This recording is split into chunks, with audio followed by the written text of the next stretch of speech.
ఈరోజు senior citizens welfare association Chirala శాఖలో 5వ ఆదివారం సందర్భంగా న్యాయ విజ్ఞాన సదస్సు జరిగింది.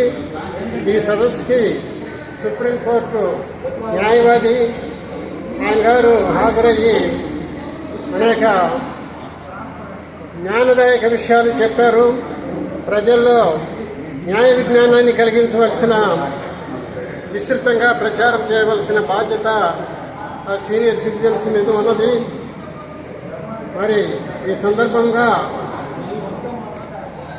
ప్రభుత్వ కార్యక్రమాలు ప్రజల్లో తెలియజేస్తూ ప్రభుత్వం నుంచి రావాల్సిన సహాయ సహకారాలు పొంది మరి ప్రజలు కూడా విజ్ఞానవంతుల్ని చేయడానికి ప్రయత్నం చేస్తున్నాము.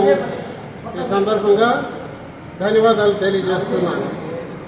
హరిహర గారు, మీరు కూడా 2 మాటలు చెప్పండి. ఇందా రికార్డ్ అవ్వలేదు. ప్రతి నెల 5వ ఆదివారం సీనియర్ సిటిజన్స్ కార్యాలయము చీరాలలో న్యాయ విజ్ఞాన సదస్సులు, సామాజిక సదస్సులు నిర్వహిస్తూ ఆ సందర్భంగా న్యాయ విజ్ఞాన సదస్సులు నిర్వహిస్తున్నాము.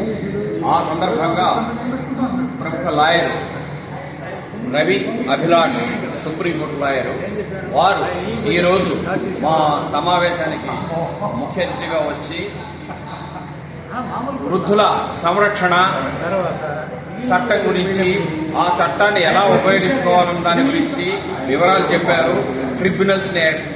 ట్రిబ్యునల్స్లో దాఖలు చేసుకొని వృద్ధులైన వారికి రక్షణ ఎట్లా కలుగుతుంది, ఎక్కడెక్కడ ఉంటాయి ట్రిబ్యునల్స్, వాటిని తర్వాత అప్పీలేట్ ట్రిబ్యునల్ జిల్లా ఆఫీసులో కలెక్టర్ ఆధ్వర్యంలో జరుగుతుందని, వాటికి కూడా అప్లై చేసుకొని వృద్ధులు తమను తాము రక్షించుకోవచ్చని, వాళ్ళకి అవసరమైతే సీనియర్ సిటిజన్స్ అసోసియేషన్స్ సహకరించవలసిన అవసరం ఉందని తెలియజేశారు.